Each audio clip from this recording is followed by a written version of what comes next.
if I'm doing the art and I'm enjoying it, imagine, bro, every day you wake up, you enjoy it. It's for you. You enjoy it. Yeah. You put in the work. I think that's an amazing story to tell. Yes, sir. All I did was to put in work, and when you put in work, you learn. You fail. Imagine losing 40 bands and you have to go back home, and you have to look at whoever you have to look at and say hey, like, man, nah. yeah, It was crazy. It was lit. This is one of those stories that never started. This is one of those stories that never started. I know that you want it. I'm sipping by my eyes low, puffing on the tube gone. While you're staring on your damn phone, think I might lay low. Fuck it. I'm taking on this table. Shawty give me cookies, so I call her near the bake. I know that she mad, but we waking up the neighbors. Shawty turned the bed and then turned it to a lake. She got me balling like the Lakers. Ooh, ooh, ooh. My God, oh my God, oh my God. Oh my God, oh my God, oh my God. Oh my God, oh my God, that shit loud. Oh my God, oh my God, that shit loud. Yo, what's up? It's your boy Nic Jay from the Black Cowboys. Now you're tuning in to the WorldWideWebbPodcast. Stories from the WorldWideWebb with WorldWideWebb. Aye, my fair to WorldWideWebb once again. Stories from the World Wide Web. It's the World Wide Web podcast. We got out here the big homie himself, Nic Jay. Nic Jay, you know, all the way from the Northwest, homie. Tell your story, tell your truth. Yeah, man. What's going on? What's going on? What's going on? What's going on? This guy's acting like a Teresa book off here. We've been talking, I've been here for hours. He's like a big homie, homie. No way, bro. Yeah, man. No way. Anyway, my name is Nic Jay. Mm-hmm. I'm a creative, born in Kuma, Klerksdorp. And yeah, man, make music. Madlera? You were born there, bro? Born there. Bro. Oh, yeah? Yeah, I lived there until I was 15. Yeah. Then I came So 15 years of your life you did pretty much. Yeah. And I had my first nut there. Everything. First crush. Yeah. That's where I grew up. First nut. First nut, bro. That's important. Yeah, man. That. But yeah, that's where I grew up. Did my primary there, and then I did my high school, half of it. Then I came to Northam. Yes, sir. Yeah, I came to Northam 2010. Yes, sir. But I went to school 2011. Yes, sir. Yeah. But basically, I don't want us to skip any. I don't want us to skip any chapters, right? Mm-hmm. You know, just like a story. Every book, when you read any book, I don't know if you do much reading, but I read a lot. Mm-hmm. And you know, one common thing that I've picked up in many books is that, you know, every book has the beginning and you know the middle of the book and the end of the book. But one common thing that I've picked up from, you know, all the books that I've read. So let's take it back a bit, bro, because I don't want us to skip any chapters. So you found yourself in a position where, you know, you're you know, influenced by environment. You know, I heard in a rapper's line sometimes saying you are guilty by association. And you know, you found ways to actually stay away from all of that noise, all of that violence. Take us through those days. What are some of the vivid memories that you have of, you know, all that was going on around you, and you actually had to just keep yourself busy with you know, playing soccer, you know, making music, writing lyrics. Talk us through those days, bro. And this nigga is skipping. He spoke about a book before we came to this part, right? Oh yeah. He never finished the book thing, so it's like I'm in a cliffhanger right now. Oh I'm shit! Okay, for him, like, to finish basically the beginning of your book has basically what you're going to speak about. So the whole thesis of the book is in the foundation of your story. What you had to, the groundwork that you had to put in, basically, in terms of what were all the ugly things that you had to go through, because no book ever starts with the glory. No book ever starts with, you know, what is going on right now. It's all about the groundwork and what you had to do beforehand. I want you to take us through, like, paint the picture, if you can. I feel like I'm gonna be answering everything like in hindsight, because when you're going through something you don't understand that you're really going through it. Yeah. you know. So growing up in Klerksdorp, like that was a norm to me. Yeah. I didn't see like this is violence. I would know that this is wrong, but I would never view it as if it should be better or something. I just knew this is not right. Yeah. You know, and playing soccer, like even when you say I was distracting myself from all the violent activities and stuff, I wasn't distracting myself. I was a kid. I wanted something to do. Yeah. And for me, I was scared of blood. I'm scared of, Yeah. fights and all that. So as a person, you would choose things that really resonate with your spirit. Yeah. Like sports. The sports is kind. We play the same sports. We love the same sports. We can be rivals, but we know that you're a good player. So sir. sports like really like gave me an outlet instead of like being like involved in anything that was harmful. But as a boy, bro, you do stupid things like as a boy. So but I never like got into serious trouble, like anything to do with gangs and all that. Like sports for me was an outlet for me. So I felt like yeah man. I didn't even realize. I was talking to Mo yesterday. I was like, I didn't realize that when I grew up in Klerksdorp, actually I was hustling because I would never get like shelter care, Sure. So I would go to the nearest plaza and be like, can I work here after school? And then whatever that they give me, I would go and have it at school. No one was there like to give me money. Yeah. But I didn't realize that that's the reason why I went to the shop and really work. I thought that was something that I have to do because I have to do it. It wasn't conscious at all. It was just me. When you're in survival mode, you don't even realize that you're in survival mode. You're trying to survive. Sure. Because you're not seeing it from, oh shit, I need to sit back and really analyze everything. Everything that you do is all about how can I get this done? How can I get this done? So, like now when I look at it, sports really like gave me an outlet to really like stay away from trouble. Yeah. But more of the impact that was done on your subconscious mind, which is the programming that you're inclined to, your environment and how you perceive it. How was your mindset at the time? Was it on more of the positive side, or were you pretty much blocking everything that was negative and seeing that I can literally just pave my own way here? So I want you to talk me through what was your mindset at the time in terms of how were you blocking out the negative mentally, Like, if I can say. I get you. As I said before, I wasn't aware that I was really running away from these people because like I was present. I was a kid. I grew up seeing people getting raped. I see people like dying and stuff. For me, that was okay. This happens in my community.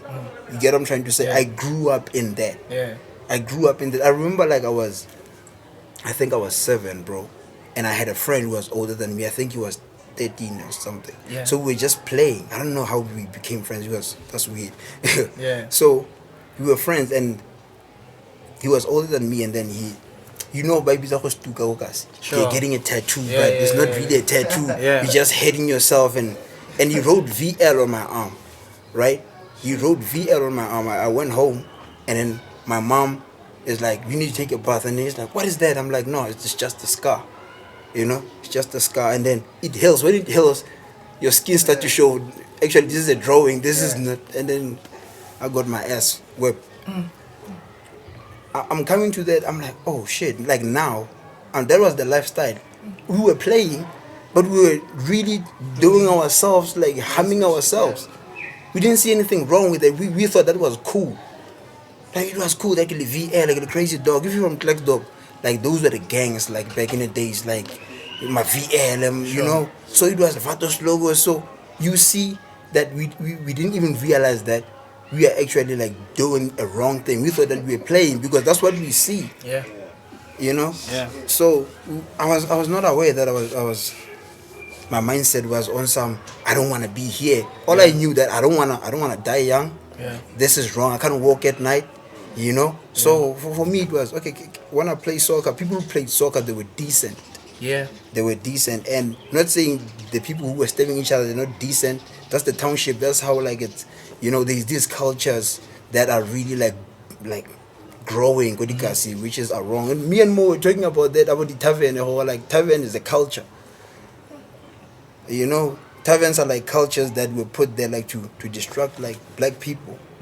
Yeah. So I feel like the narrative hasn't changed, and maybe Mo, bro, I don't know, maybe in your hood, if you maybe see like, have you seen like how youngins, like when they be holding these guns and they playing, but like I don't know how it's like in your hood, like what the youngins in your hood are doing, but like you see youngins, like it's like a game, like basically everybody grew up like that, like are tunyane, are bolaene, are like let me harm you, like we would fight, like I don't know, what would you see in your hood, dog? Like what were you exposed to in your hood? Maybe it could show contrast to what he's talking about.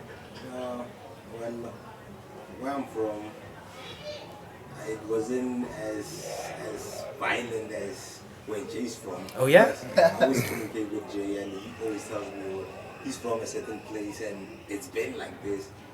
Where I'm from, it was more in the beginning stages. Yeah. Because the hood is, all hoods are, I feel like all hoods are designed the same. For real, for real. And they keep on pushing this. And they keep on pushing that and that and Sure. to a point where it's uncontrollable and Like it's everywhere. yeah, and you find the youngins growing to that point they're gonna breach us too, man. Yeah, dog. Like at what age though? Like at like still in like primary school type of thing. But like in that, like how do you change that narrative? Because it's still happening today. Because I know with my bro, he had to move a lot of cities, right? This nigga's lived everywhere, dog. On God. When he moved from all of that to Northam. So basically, does it take that to take the child or take the child out of the environment? Is that the recipe? Is that how it must be now? Like is that because it worked for him? I don't know. Maybe he can say when he moved to Northam, what difference did you see? There was an intention. There was an intention between like my mom and the family and everyone, because when you are young, you don't really understand that you really need to get out of this place. You don't understand. You don't understand that you need to get out of this place. Like Yeah. you should do anything to get out of this place, right? So for me, the only difference was I was already scared. In the environment. You get what I'm trying to say? I can feel that the niggas that I grew up with, I'm scared of this nigga. Not because I can't whip his ass. This nigga's gonna pull up a knife on me and stab my ass. I'm like, there's no I'm gonna play like that. Because I've seen it. I've seen like people, a 13-year-old getting stabbed, bro. I've seen that. You get what I'm trying to say? Sure. Like, there was a time that me and my friend would buy matches because we once went to the shop. This guy told us he wanted the change, and we're like, we're not giving you the change. Yeah. He wanted to smoke, right? So that was when teenagers started to really smoke. Yeah. If you smoke, we knew that, you're getting introduced to the gang. That was like the pathway Real? to the gang, right? So what we would realize that, if you smoke, niggas think that you can smoke them. You get what I'm trying to say? So we'd walk around with the matchbox in our pocket. Oh shit. And we're not even smoking. We are afraid, bro. Smoking. If you smoke, they know that if you smoke, there's a possibility that your brother... exactly. It's small things that you don't really pay attention to. Someone wouldn't fuck with you because Because you're part of the Just gang. because you're carrying these matches. Yes. Now you end up wanting to smoke. Yes. That's how you end up doing it. That's how you do it. Shit. That's how you do it, you know. At the same time, I had a cousin who was almost like me. He was afraid, but he liked to fight. He was afraid of like the gangs, but he liked to fight. You can't bully him. He was tall. So I learned a lot from him that, you know what, I don't want to get my hands dirty. But if a nigga comes to me, I need to fight for myself. Sure. Right? So he gave me game and some, don't let niggas, don't be a punk. Right? You know? Like if niggas hate you, I'll teach you how to kick. So he was that guy for me. So I would work with that confidence. I was like, okay, if something happens, I might kick someone. But you don't want it to go that far because you don't know who's going to be unlucky that day. So for me, as I'm saying this in hindsight, bro. Like when I was going through it, I was not even aware that we are doing these things, Joe. Like even our nicknames were different. Your nicknames are very different from everyone, Joe. they called this other guy, he was my neighbor, Pastor Lee. This nigga had 2 girlfriends, bro. What? I'm growing up with that because he's the leader of the gang and he has 2 girlfriends. Pull up at the park, the chicks are walking Kopel and then he's just there taking a stroll. When he's taking a stroll, there's 3 niggas who are walking on the flank side to look at that. Is it safe for him to really walk? What? This nigga's only 19, 17, bro. What? I'm growing up with this thing like he's my neighbor. You get what I'm trying to say? This thing is becoming like a norm. It's like, bro, I'm seeing this now. I'm like, the fuck, bro? That was happening, yo. You would hear things that are, yo, bro, like Klerksdorp for me. Maybe we don't have like the same upbringing, but for me, that was like tragic. It was tragic, but my fear always like saved me. I would say that. Call me a punk and all that, but I'm glad that I'm here, nigga. I'm not even trying to stab anyone, you know. I'm glad that I'm here. And it's said that other people can be saved, you know. Yeah. Shout out to my mom for bringing me up. Shout out, old lady. Shout out, mom. And then what happened when you got to Northam? When I got to Northam, I think that's when like the music thing came. Yeah. That's when the music thing, because I loved music from the get-go. Yeah. I used to write rhymes. They were not even my rhymes. We would write like all these Kwaito songs on a book. My cousin Reggie would like tell me like to spar. You know when you're sparring, like you would sharpen me and be like, there's a Zola song, you need to write it from word to word. So I had to listen to the lyrics and write exactly what it's saying, and he would write another song, he would correct me, you were wrong here. So that's where the love really came from, the music. So when I came this side, there was people who had like a PC. You know, I had a friend of mine that I went to school with. He had a PC and a visual DJ. So I was like, "What? You guys get songs? Damn, let's go." Yeah, let's go. That's where like it started because I was a bit older. I think I was doing my grade 11, so you can really like approach people and be like, "My name is who and who." I'm trying to do the very same thing. Unlike when you're young, you're still insecure about a lot of things. But yeah, that's where the music really started. And then what were the influences that you actually picked up? Because I know you dabble a bit in, you know, some Afro sounds, you know, you do a bit of hip hop, you can do some, you know, smooth sounds.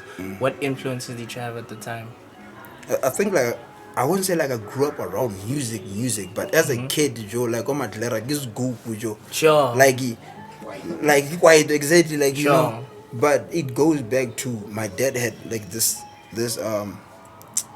cassette tape, right? Yeah. So you would have like a variety of black music. We would listen to Michael Jackson and listen to Basada. My dad is half Portuguese, right? So he would play Basada. There's the genre in Mozambique, and I don't know if in other countries. But in Mozambique it's big.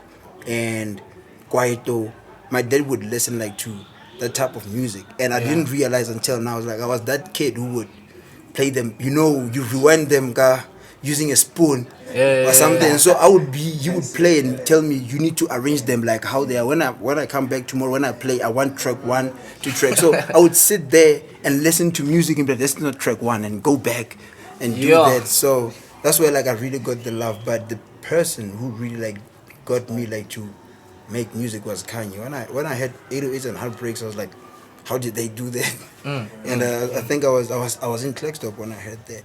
And later on I had like I had Miss Me, Drake and Way. Bro, I was writing my exams for grade 10, bro. Oh my god.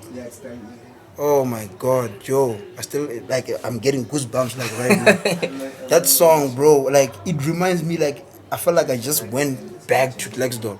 Because you know what we did was we wanted to study, but they couldn't let us cross night go school, right? Sure. So we went to the local library. Sure. We spoke to the security lady, like, we would like to study here at night. They can't, the parents and the teachers don't want us to do this thing, but we would like to study. Yeah. Right? Because there was a strike at 2010. You remember there was a strike. The teachers wanted a raise, so we had to stop for like a month and then go back to school. So we were behind. Oh yeah. So we're like, we need to catch up and we need to cross night. So luckily, the lady was too kind. Was like, you can come at night and study here. So somebody borrowed me their phone. Was like, yo, I'm trying to study, and I had this song, bro. I didn't study that night. I was listening to that song the whole I time. said, tell me What's what's really going on. Bro. Drizzy back up in this thing already. My God, bro. I was like, what is this? Yeah. So yeah, man, I carried that with me like throughout. But Kanye is the dude. And then you started, writing all those lyrics. When was your first contact with actually making music? 2011. I made my first song in 2011. I think we looped something, Ludacris or something. Yeah. I think we looped Ludacris. Yeah. Yeah, he was hot by then. We looped. It was an R&B. I had a friend of mine that I went to school with. That's how I met this guy. The day before the school opens, it's the new school, right? I met the new school. Yeah. Right. So the day before, grade 11s don't get accepted, right? Unless your grades are really good. So me and my mom are begging them like, yo, this kid. And the principal looks at my results. She's like, yo, can I make a call? You look like you can fit here. So she makes a call. The admin tells her, send the results. Let me see. And then she faxed them. And then they call back like, it's good. Let's go. So they told me I should come the day before the school opens. So the day before the school opens, the learners are bringing back the textbook. They're trying to get their reports. Others, so everybody's just at school at the time. So there's this guy sitting next to me. He's playing Trey Songz Can't Be Friends, and it's one of my favorite songs. So I'm like, who's this nigga playing this shit? I'm like, yo, I love that song, bro. He's like, yo, my name is Lloyd. My name is Nick. Okay, cool. Wait, is that Lloyd Louis? Lloyd Louis, yeah. Oh, yeah? Yeah. Shout out Lloyd Louis. Shout out Lloyd Yeah, Louis. shout out Lloyd Louis. Yeah. Shout out my boy. So we didn't exchange numbers. We just, oh, you like this music? I like this music. Boom, boom, boom. Cool. Tomorrow when I go to school, I find this nigga in my class. I'm like, nigga. Wow! What are the chances? Yeah, I'm like, yo, bro, what's up? He's like, oh, you here? I'm like, yeah, I'm here. And we're like, from there we clicked. Yeah. So I found out that he already had songs. I was like, let me hear your songs. I'm like, oh, this nigga's nice. Where do you record? He's like, you need to get money, go and record. It's far. But this other guy who was in our class, he had the laptop and the visual DJs. Like, these guys are using this to record. So I was like, I don't have the money to go and record. What can we do? Yeah. He's like, we can loop. He came with the beat and he's like, we can loop this part. I'm like, okay, let's go. And then from there, like, started making music together and then got here. And I know you formed a couple of cliques, you formed a couple of movements with the guys, as your journey progressed, you put a couple of hard music, your music rotated with Speedstar, and I know maybe I might be skipping a couple of, highlights there, but talk us through your big, moments, pre, the present Nic Jay, what were some of the things that actually showed you a spark of what could be of this dream that you had? For me, I feel like I always had a problem with, is this really good enough? So I was always looking for that confirmation that this is really good enough. Even when I was making songs, people come to me like, this is dope. I always look for, is it better than, is it better than yesterday's work? Can you really put this on TV? Am I really nice? So for me, I got that confirmation. It's just kind of weird, but I dropped a song with Cam, right? The song is Makwapeni. It was the first time I was doing Afro. So I was in PTA, right? I was in PTA. I was with my girlfriend, right? So I get a call. There's this thing they call soundbite, a KFC soundbite. KFC had started something like an app, you can upload your song, people can click. Oh, yeah, I remember that. You get that, yeah. Mo, did you do that? No. Oh, you were not in yet? Yeah. Alright. Yeah. So, I think I uploaded my song. You had to send the song via Slacker on, right? Oh, yeah. I sent the song. No, I was sending the song for Slacker to playlist it or to write an article about me. And then he came back to me like, yo, that time they were just promoting hip hop. Yeah. Right? He texted me via email like, yo, we don't take these. Hey, we don't take these, but can you give me your number? What? I'm like, okay. I sent my numbers. At night, I think around 10, he called. He's like, yo, this is Sia. There's this thing called KFC Soundbite. Yeah. I think your song has potential. And that was the confirmation for me. I was like, Slacker says, this he has a platform that think this fits. Yeah. For me, that was like that stamp to say that okay, I can really do this, and somebody can pay attention and be like, we can place this music on the right platform. So for me, Do you that know was- who got told trash by Slicker, dog? I beg your pardon? And it's that quality to fit in other platforms. Yeah. Dog, somebody got told trash by Slicker. Girl, was it me or you? Submitted a song to Slick and they said this is not the quality we're looking for. Nah, yeah, on Slick on Life. No, sometimes it's not about no. He's trying to correct you. That's what I love about Slick on Life. It's about my boy. I think it was me. Oh, yes, 2253. No, Khalimela Lenyatso. Oh, yeah. Produced by Casmo. Casmo gave me a beat. I made a song called Khalimela Lenyatso. I still have the song. I never put it out. I submitted it to, dog, you know what I was saying in that song, dog? I was mentioning, hey Joe, come to think of it, like this shit. I have the song. I'm actually, bro, I mentioned Bo Gobi, Bo Huge, Bo Loreno Fentech. I mentioned Bo J Makopo. I mentioned everyone, dog. And I sent the song to Slick on Life, right? And when I sent it to him, they actually sent an email back to say that, hey, oh my G, the not buzz the is the quality, one, yeah. but the quality, maybe you wanna go back to the studio and just make a bit more music. So I appreciate that. So when he says that, Slicker actually said, yo, give me your number and hit him up on some, yo, dog. Shout out to Slick. Shout out Dog, to Slick. shout out. to It's Slick. both ways. If you're ready, he takes you in. Yeah. Yes. If you're not, it's about I can still take you in. I still have a platform for you, Yeah. but keep working. Yeah. You know. Shout So out it to was the it was OG. dope that you actually had it then. You know. Yeah, yeah, but for the most part, you would look at it as a stepping stone. Yeah. Okay, like where can we take it from here? Yeah, You know, yeah, where can yeah, we take yeah. it from here? And I didn't like stay too long on that moment because for me it was like, okay, what can I do like Yeah. now? Like, you need to put on more music. Yeah, but that was a dope experience because you grew up listening to Squatter Camp, right? Sure. I'm not saying this like Sneaker give me a cosign. Don't take it like that way. Nah, I feel you. He was part of KFC Soundbite. Oh yeah. So he was yeah, scouting for songs that they can really have on the platform. Oh, yeah. The fact that he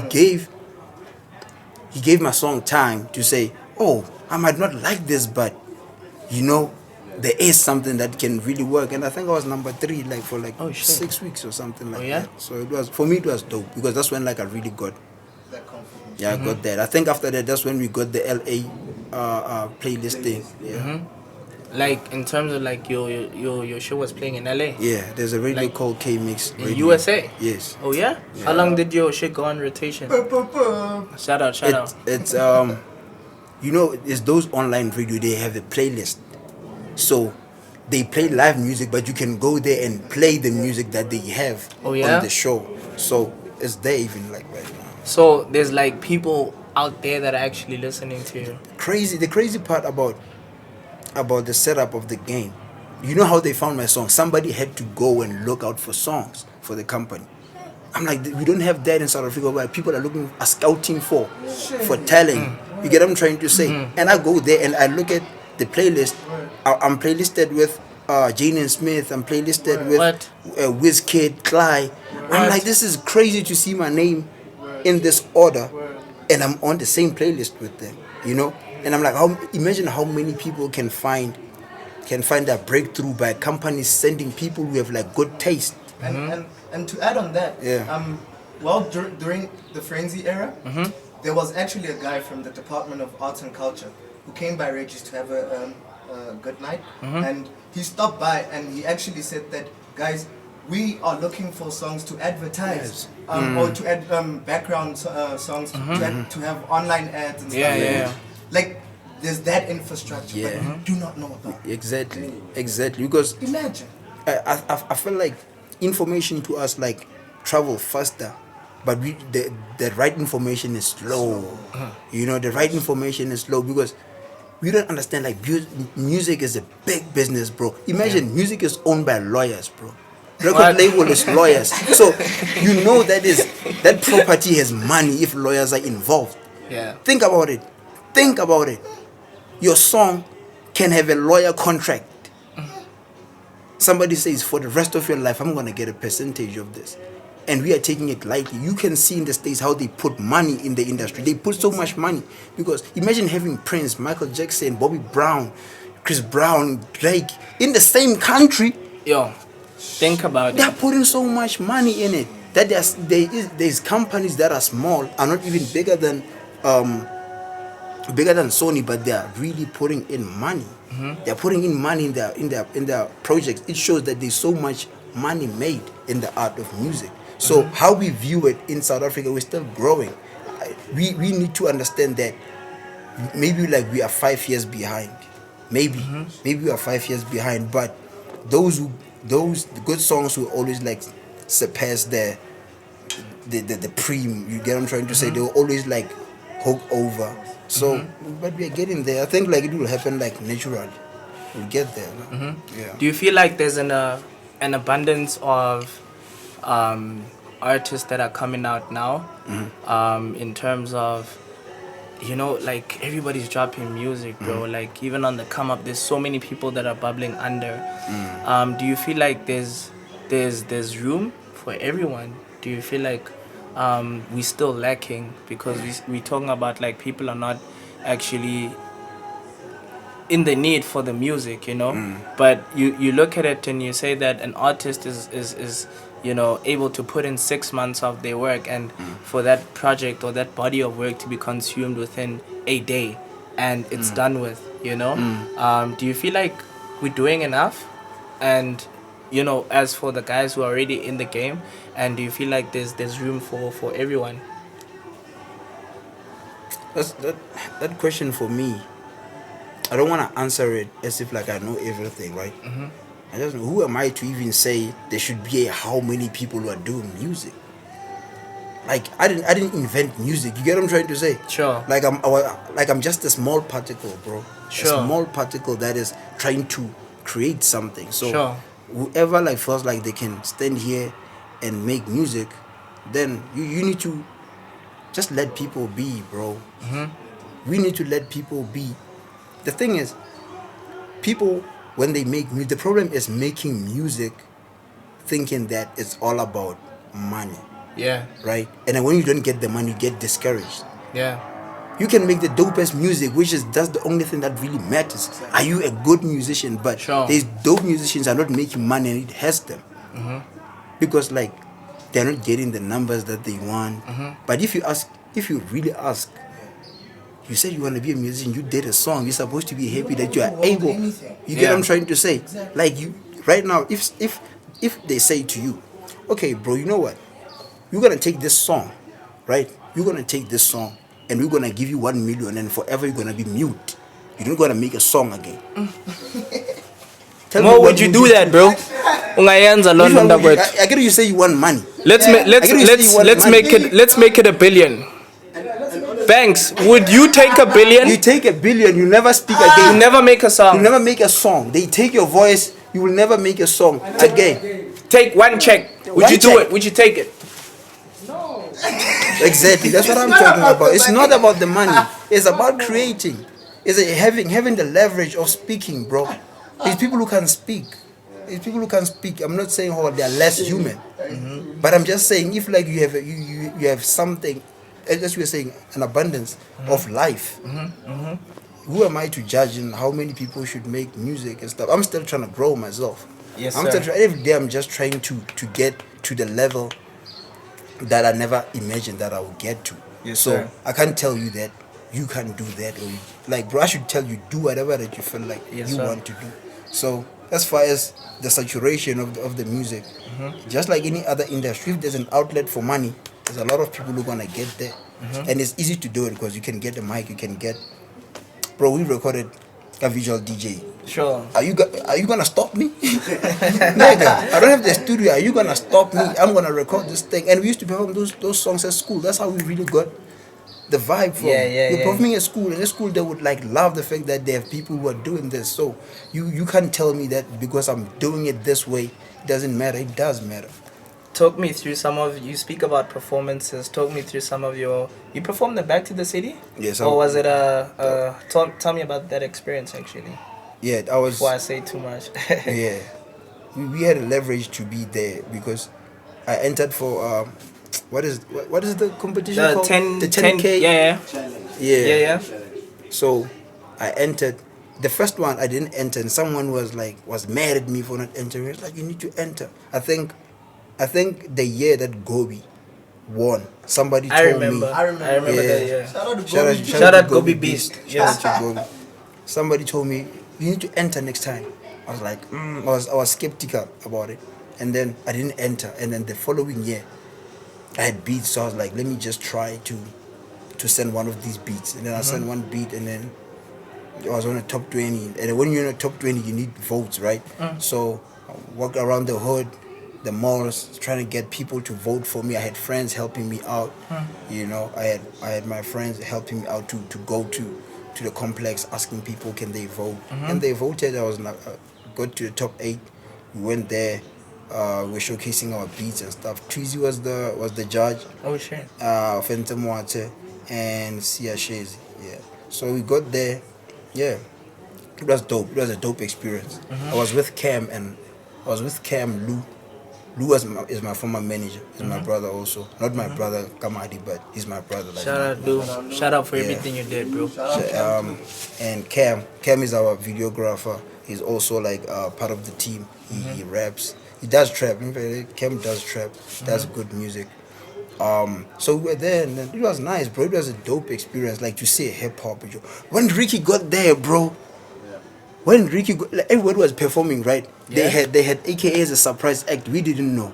When AKA came there with Boom, the whole crowd went crazy, Joe. Like people went crazy. But when Ricky got there, it was spiritual. I was like at the end. But you can feel the energy. Raka, raka, raka, raka. Raka. I'm like, what the fuck? Shit. And I told myself, Okay, on that one, it's like you said, like 1,000 times, yeah. For real? And I'm sure the crowd was going with. Bruh, the whole time.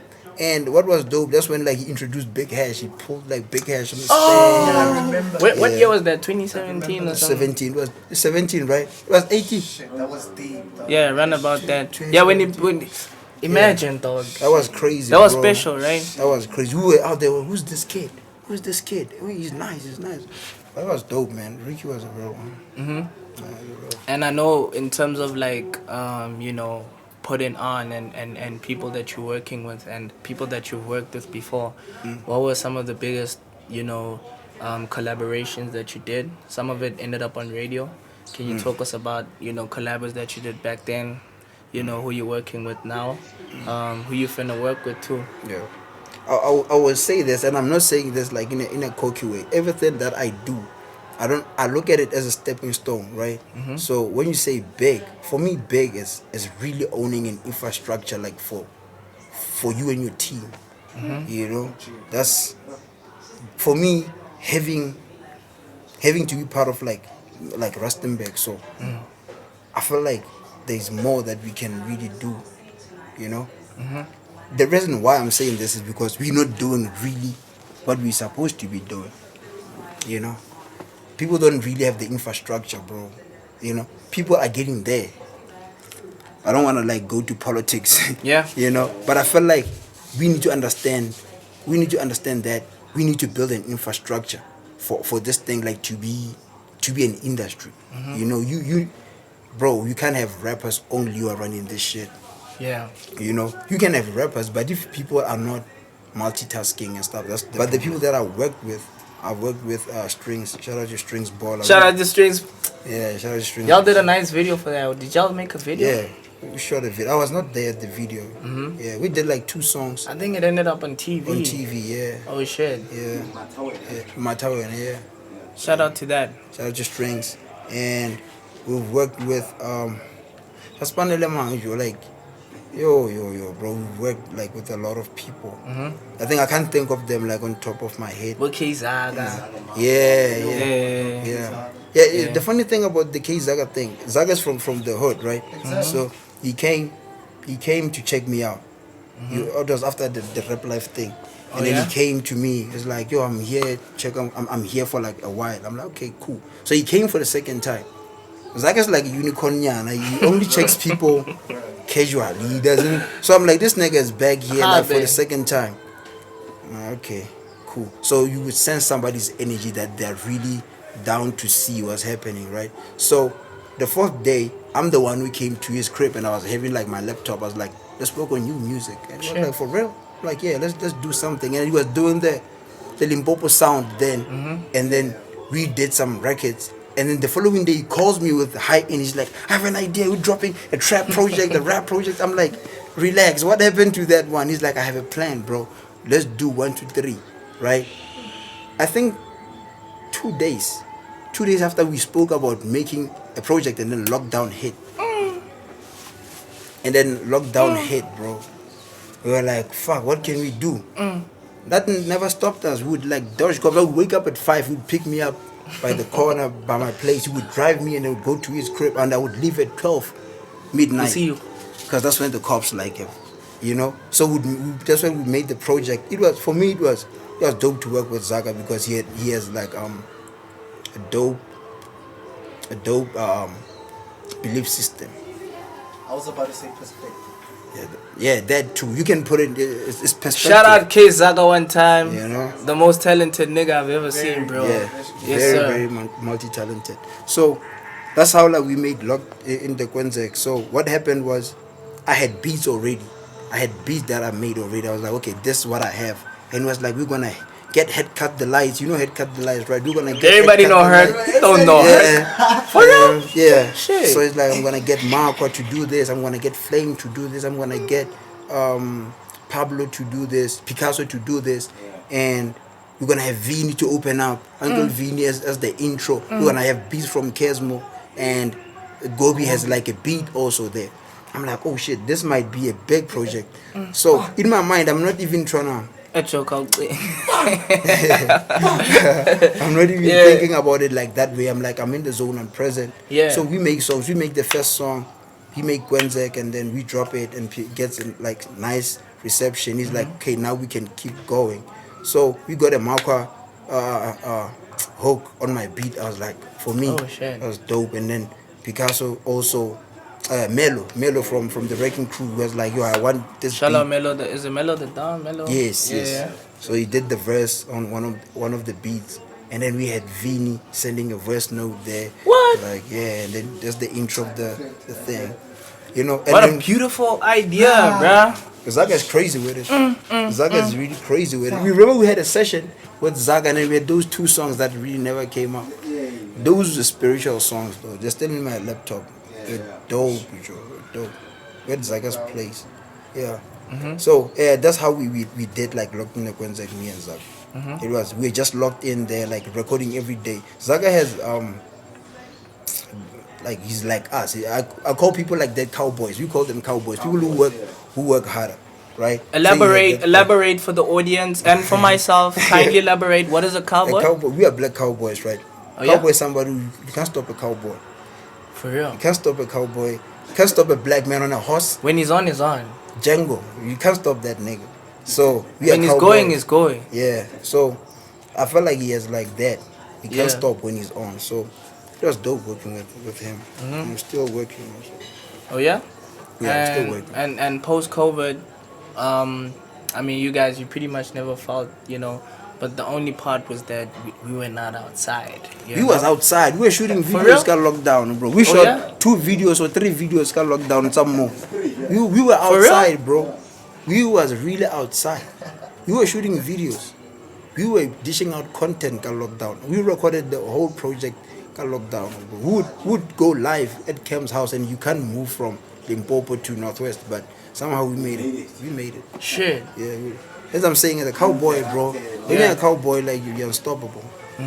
Nothing can stop you. Everything is all in your head. If you feel like you ain't shit, you ain't shit. If you feel like you the shit, you the shit. I think even you, Mr. Wack. Yeah, he's a cowboy. You're a cowboy. Yeah. Thank you. I'm a cowboy. Welcome to the club. Yes, sir. Yeah. Thank you, brother. I see that, bro. The whole crew just focused. Yes, sir. That's being cowboys, bro. There's a lot of cowboys, bro. What were some of the moves that you guys were trying to, like, as soon as this shit over, for real, we on? I think that's when we started, like, really taking this thing of like, yo, we are a label. You For know? real? Like, yeah, because you know what we did? joined us. When did you join us? Like 2020 or 19? 2019. 2019, right? And then we didn't have like the project. I get. So I knew Mo is getting. I've been making music with Mo like for so long, and the funny story is, I didn't sign Mo. I wanna say this. I wanna say this. I wanna say this with everybody listening for the first time. I didn't sign Mo. Mo told me when he met me, he's like, you should draft a contract for me. That's what he said. Like you, he's like, you should draft that contract because we're making so much good music together. Like he used to pay for beats. I would call him, come and record for free. Like that's how we're making like so much dope music. And then it got to a point where I like how fair. 2014, we've been making music since 2014. Yeah. And then when he joined us, that's when I was like, can I manage you? I asked him, can I manage your project? I didn't want to manage him. And then for me, it was like kind of like challenging to step out of being a producer. Now I need to worry about what's going to happen next. So I had to call like Toddy, be like, yo, you have to listen to this guy, he's dope. And Toddy called me back, yo, bring the nigga to the studio. Let's see what we can do. So we got there, and then you got his first radio interview. It was before lockdown. Really? Before lockdown, yeah. February 2020. Exactly. Oh shit! It was just before. 2020. Yeah. It was just before. Yeah. Just before. Yeah. So we had like few songs. We had like few songs. The project was not out yet. I get. And then we had few songs, and then I played Toddy some songs. He was like, I like the guy's music. Can he come to the show? And then that week before that, he had Casper on. What? It was crazy for me. I was tripping that Casper was sitting on the same chair that Mo was sitting just on. the other day. Just the other day. So for me it was, this is full cycle. We can really, our music can really compete. You know, we can really like resonate with the industry and all that. And then he got his first publishing thing. We got like the SABC One movie thing. Yeah. What is that kind of? Let more talk about that. It was a Soundtrack of a movie. Yeah. It was for short films Oh yeah. and what is it? Something. Yeah, company basically. Yeah. Yeah. Production company. And they were looking for songs. So Oh yeah. Toddy Mac, Shout out to Toddy. Shout out Toddy, shout out Hotman. Shout out OG. he submitted music for that and they approved it. Yeah. So they were playing this thing. And by that time they received the music. Yeah. For real? They were already playing our music in movies. Oh. Yeah. That song was not out yet. Oh. And they put it on the album, the same album that Kuli was, Matlera is on. Yeah. One Source? Yeah. No, not the One Source. A compilation album. The compilation album Oh, for the okay. short films. So they shot like a series of short films and then they made a compilation of those songs. Shout out, homies. Hey, Hey. under lockdown. Yeah. Oh shit. Yeah. So that's when like I started like to really take the management thing like serious. Started to like, okay, what can we do more? You know? And we have Cam. Cam like is like our producer of life. If you tell Cam I need 20 cows, he will bring 20 cows. I don't know how, but that's him. That's him, Joe. Like I remember when there was a time we were making a show and we don't have transport for stage, bro. This nigga's from Rustenburg and he just knocked off. He calls me, he's like, what's happening? I'm like, I have the sound, but I don't have the stage. Everything is here, everything is set up. He's like, I'm on my way. When he landed, he came with the stage. What? Shout out Cam. I'm like, nigga, I'm Yo. for 4 hours, bro. That is a solid, bro. Cam is a solid bro. When I shoot videos, I tell him, I'm gonna need a BM here, I'm gonna need...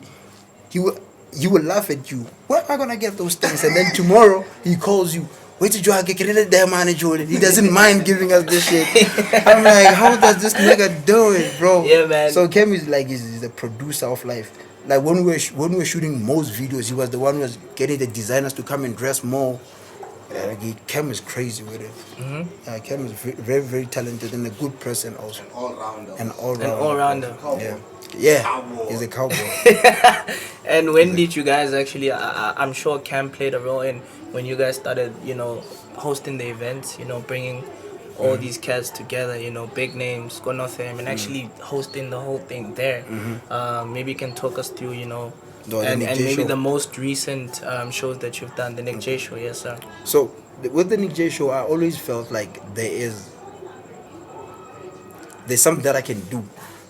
There's a road called R510. I think you guys know it. Everybody knows that. Yeah. So when I came 2011, every time spring break, people would travel on that road going to celebrate Spring Day. It always bothered me because like people would, like get accidents, And they always did. and specifically for that day. Exactly. That's the place. That's the place. So it used to concern me that a place like this doesn't have a place whereby like young people can really get. It bothered me, but I didn't know why. But when I got my name up a bit, and then a friend of mine, Tsepo, I told him in 20. When did you do our first show, Maji? I think it was 19. 19 or it has to be 19 because 2019. So I told him got June, right? I had an idea. I want to make a show called the Nic Jay show, right? And I think like people can come through and I'll get other people to showcase their music. So it's like, Ejo, I think it's about time you do that. You've been growing your name around. Somehow that spirit died in a way, like I was just not minding it. And then he came to me around October, right? And then he said to me, yo, that show needs to happen. I'm like, Joe, like, what can you do? He's like, think about it. If you don't start now, it's not gonna happen. When he left, I made calls. I called Mo, I have this idea. 1, 2, 3, Cam, I have this idea. And everybody was like, okay, let's see what we can do. And we packed like 250 kids there, and I was the headline. I was crazy, bro. Shut up, Maji. Shut up. Yeah. So we managed to do that, and the team, Joe, the team is very important. The team is very important. I had an idea, but without the team, bro, we had our girlfriends working. We had like our young sisters working. We had a crush working. we put everybody to work. We put everybody to work. Because that's how you make it. You see Nic Jay. That's not me, bro. It's me, Mo. It's everyone. It's everyone, bro. The crazy part is even the people who are helping us to pick the stage, and they'll also come and buy tickets. That's how crazy it is. My mom, Joe, refuses even like right now to take free tickets. Like the time we're doing, I'm gonna pay. Yeah, the time we're doing the one. Which one did we use the ShopRite thing? The last one, last year. The third one, right? I told her don't buy tickets. She told me straight to my face like, I'm not doing it. She's the only person who came with tickets at the gate. Everybody wanted to pay at the door. She's the only one that I had the ticket. I still have the tickets even right now. She refused to take free tickets from me. I was like, I got a section for you. She's like, no, I'm buying. She bought like 4 tickets. Came to me. Every show that I do, she comes. She missed the first one. She came on the second one and the third one. So it's always nice to see Pops there with Mom, like at the show and having a good time. So for me, it's about being a real person. It's not about being an artist is part of me, but it's not everything that I am. I'm still a child to someone. I'm still a friend to Mo. I'm still a father. I'm still like, for me, it's all about how can we make our life go forward together. Let's live. So we put everybody to work. Our friends, they know, Joe. When we even shoot videos, people who are doing like the interior of the house, you find our friends at 3 a.m. They're pasting at the walls, trying to make it happen. We only shot my video, Kabana. We started at 6 p.m. to shoot. Everybody left home at 4 p.m. 4 a.m. 4 a.m. They went home. 4 a.m. bro. I'm talking women, men, niggas who have 9 to 5. Going to work. What? That morning, right? So you think it's one person? It's the whole gang behind, bro. So with the shows, what we're trying to do really, for me personally, I don't know about Mo and Cam. For me, we're just trying to get the confirmation that is my name really traveling. So when I saw that, I was like, oh. Getting goosebumps. It's getting goosebumps. So I just knew I can have faith, but without the work, it won't happen. So that's the reason why more can be involved and be like, I'm gonna get somebody who's gonna invest. I'm gonna get stage. I'm gonna get 1, 2, 3 at the show. That's how crazy it is, and people don't want to talk about these things. Yo, you lose money at shows, right? You lose a lot of money when you make shows because you need to learn and structure the business. You need to learn. People don't want to do that. We are doing. We've lost like 40 bands, yo. 40? 40K. Hey, Making a show. I'm not gonna say who came to the show and stuff, but we've lost like close to that amount. But the show was successful. It was packed because everybody was happy. For real. But at the end, we were the sad ones, and everybody was like, "What are you doing the next one?" You know. And I was like, "Okay, that means we are doing something right. We need to figure out how do we do the business. How do we put like the right amount of money to this idea? You get what I'm trying to say? Like too much money on marketing, then trying to overcompensate people, things like that. Just because we are friends, I don't have to overcompensate you. You need to help me. We are meeting each other halfway, right? Like let's not lie about it. Let's not lie about it. Yeah. Not everybody's gigging like that. Yeah. Let's not lie about it. I know where you live. You know where I live. You know that I gig like 6 times a year, maybe. I'm trying to give you, not even I'm trying to give you. I'm working on this idea that can really help us to do 1, 2, 3. So when I come to you and be like, can you come to my show? I can transport you and other niggas, Joe, like niggas like Gobi, like Luna, D. They've hit me like, hey, Joe, let's transport money. And then we do that and we chill. We're still boys. We're still boys. The thing is, there's two mirrors, right? We at this side. We're trying to show people that it's really lit this side. But it's not really lit this side. We're trying to get it. And that's the reason why a lot of people can't help, because they think that we got it, but we don't have it. We act like we got it. You get what I'm trying to say? We don't go to people and be like, yo, I'm trying to do this. You should support 1, 2, 3. We act like we got it, and we don't really got it like that. It's all about being real and getting more works at the door at the show.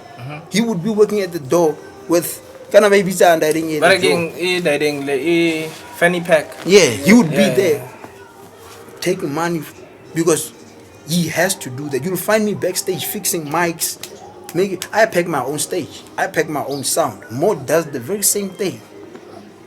It's the work behind. People, when they come to the show, they see everything like packed. I was there overall just an hour ago. You get what I'm trying to say? now you perform. Now, I need to perform, and you see me running around. Hey man, that gate, they're letting people get in. You need to, but we are growing at that because the last show that we had, Kem was the producer of the show. He had walkie-talkies. As I'm saying, Kem is that nigga. He was talking to people while he was outside. I wanna work Gate with number that 3, nigga, I I wanna work with Cam, dog. You need to put Introduce me Cam. to that. You need to dog. put Hey. Cam like by your side. He's that nigga. So for us, we just learning how to do everything ourselves. Yeah, man. Yeah. Bro, your story is so inspiring. I'm really at loss for words. You've really built, something that, like as you said, from afar would seem like shit. Wow, they're actually putting this together. But it's really day one, man, and it's really the beginning. It's the genesis of great things to come. I'm happy you're still doing it. Shout out to you for still having the heart. Shout out to Mo for the support, and Thank you. shout out for Mo. Shout out for being here, bro. We gotta have you on the interview. Shout out Mo Charisma, ladies and gentlemen. This is Mo Charisma. I can't wait to have him in the seat. He's very talented, very super talented. I can't wait to document stories from the Northwest, and as we document Nic Jay's journey, Nic Jay 2028. Just paint me a picture in your day. What's happening? What do you have in front of you? 2028. Where we at? What's going on? Where's Mo gonna be in 5 years' time? 5 years' time. I mean, sorry. Where's Nic Jay gonna be in 5 years' time? Sorry about that. I think about it this way. And Yeah. I didn't think, like a month ago, I never thought I would be sitting here with you, right? Yes, sir. But I'm here and I like it. Yes, sir. I just want to be at the place where like I like to do shit. Yeah. If like 2028, I'm somewhere where I'm doing dope shit that I like, But you like Yeah. I'm that's okay, where you wanna bro. be. I'm okay. That's all it's about, bro. Shit, man. That's all Basically, it's it's about. just to stay happy. You stay happy, bro. Yes, sir. Find my peace. Try to find balance because I don't wanna. Because when you look at the future, you're talking about results, right? Yes, sir. I'm not gonna say I see myself starving. Obviously, I don't see myself starving. You know, you always think about positivity. You need to put that in you that okay, like that's gonna be good. Hence, I'm saying as long as I'm doing dope shit, Yeah. I'm cool. I'm cool. You also don't want to say I'll be in a Ferrari. But Yeah. by that time, Ferraris might not be even shit. Shit. Shit. You know. Deeper. You know. Shit. Yo, bro, think about it, dog. Like, I wanna have, this. By then, what's that? Yo, Yeah. man, dude. Those are the Now conversations. Yeah, cowboy. But as long as we stick to the plan, man, as long as we stay on the line, we still in the game, and I really appreciate it. Yeah. And I'd talk to you for hours, bro. Yeah, I would like to talk I'd for really hours talk also, to yeah. you for hours. But as a conclusion to the interview, I just want to thank you as well. Once you. again for gracing us with your parents. I learned a lot from this interview. Yeah. There were some things that I picked up from you that I wanna also probably implement. Today, right Thank you, now. bro. It's always about like just go for it, just do it, just Yeah. get up and do it. This is a podcast that is meant to tell stories. To actually inspire future generations 30 years from now. When Nic Jay, when we're out there on a yacht, we don't know if you're gonna be on a yacht or in a spaceship. Yeah. Like you said, you never never know. know. But when we at that point, the little kids or in the UFO, the little kids then are gonna refer to this content and say, I wanna see what this Grootman was talking about then, But I want you to look into the camera and just as a message to, whoever's watching this now and whoever will be watching this 30 years from today, what would you say to, the dreamers and the hustlers and everybody or anybody who's actually saying to themselves right now, I want to do this, but I don't know. Should I do it? What would you say to that person who's going for it or wants to take that leap of faith and say, I want to go for my dreams? Before like we I go to that, I wanna like share like something, right? Yes, sir. Banks was doing the interview before you, right? Yes, sir. I've known Banks for the longest time. Not for the longest time, but I've known Banks. Yeah. So what happened was I was opening for Questa, right? I had a relationship with Tibbs, Free Flow, right? Oh yeah. The reason why I had a relationship with him, what happened was she kind of was coming here, got elements, right? I remember. Yeah, and then they wanted someone who's gonna open for her, and then Niger Boy tagged me. He said, "I think Nic Jay can do it," and then people started to comment on that shit. Shout out Niger Boy, Yeah, man. shout out to Shout out Niger Niger Boy. Boy. Yeah. Yes, sir. So he was like, "Yo, I think you got it. Come through," and I performed. I opened for Shekinah and I killed it. Because of that, I started like to go and do shows at the place, and then the time Questa came, I was performing, and then they told me Questa is outside, right? I should do my set so that he can come in. So I was doing my set. On the fourth song, I realized like this nigga is nowhere to be found. Questa. I'm like, oh shit, what can I do? Bear in mind, me, Banks, and Niger Boy are sitting on the same table. We just chilling. And then Niger Boy is playing for me, right? When I'm performing, I tend to Niger. He knows that the songs are over, right? I look at him, he looks at me, right? I'm like, keep going, and he plays the song, and I go to talk to him. I'm like, call Banks, like right now. Joey was quick. They called Banks. Banks was on stage, was like, handle this. When Banks was performing, Questa showed up. It's for me. It's about you can't eat alone. That's why. You know, for me it was okay. The name I opened up for Questa, but he really did, and he was just there to groove. And I happened to be the nigga who was on the stage. I didn't become greedy about it and talk to the crowd. Yeah, blah blah blah. I was like, yo, there's someone who can share an opportunity with me. Let's go. And he had a better chance because he's doing the same sound that the niggas are doing, which is hip hop, right? Yeah. So the ears will poke out and be like, shout out, man. Shout out, man. Yeah, man. Yes, Yeah, sir. bro. So that's how it goes. Because Niger Boy gave me like that thing, like, hey Joe, I want you to come in and perform here, because I was doing Afro like a lot. So I was like, I'm given an opportunity, I should pass it down to someone else too. I would go with Cam at the shows. Cam would just shoot me, not perform, just shoot me, bro. And he's a rapper also. So for me, it goes deeper than that. We can share this thing, bro. We can share this thing. It's important for us all to really eat and live our dreams. Imagine, bro, that guy who's sitting behind the camera, that nigga should be happy that he's sitting there. Shout out to the cameraman. You get what I'm trying to say? We make it like it's cool to sit here. Too much that we underrate what's happening. Shout out to the cameraman one time. Yes, sir. You know? So for me, bro, it's about spreading the love. Spreading the love to any kid who's trying to, or any kid or anyone, any chick, anyone who's trying to do this thing, just do it, bro. I wanna tell them, you need to walk.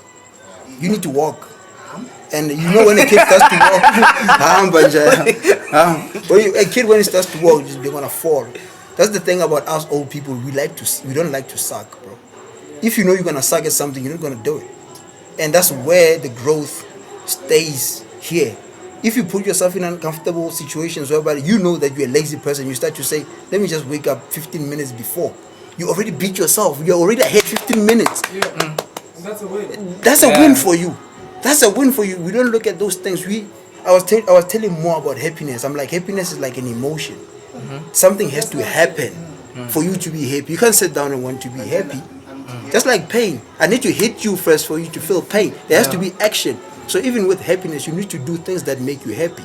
So 2028, if I'm not doing something that I'm not happy at, that means my life is over, bro. I just want to do dope shit that I'm crazy about and fascinated about. That's all. That's a drug thing. That's all I'm trying to do. Yeah, Bro. Why? What's gonna excite you, bro? What's gonna excite you? You know? So anyone who's trying to do this thing, if you are, even right now you're thinking of giving up, just think of, bro, you already came this far, right? And whether you give up or not, it's still your life. It's ticking, bro. It's ticking. For me, life is bigger than like winning, Joe. Am I happy? Imagine winning a Grammy, but you're not happy. Imagine you're not happy. All that work. It's not a win. You win, you celebrate, right? Why aren't you celebrating?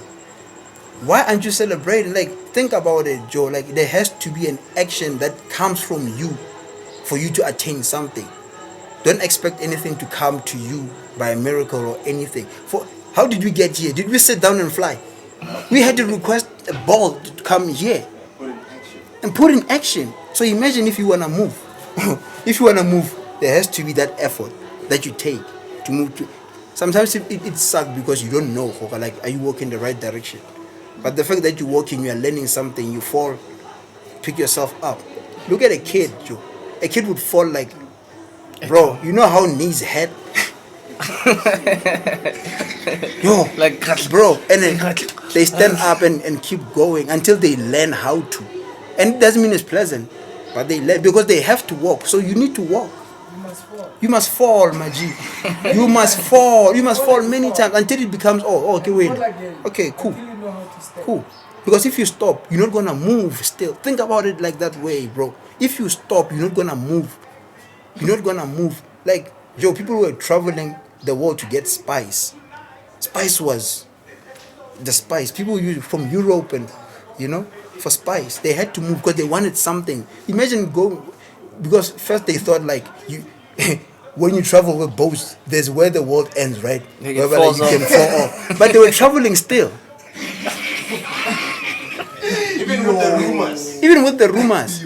Like you will fall. About Columbus. But they did it anyway. About Christopher Columbus. Yeah. They would fall. Even they knew that we might fall, but they still would. That's life. Let's see.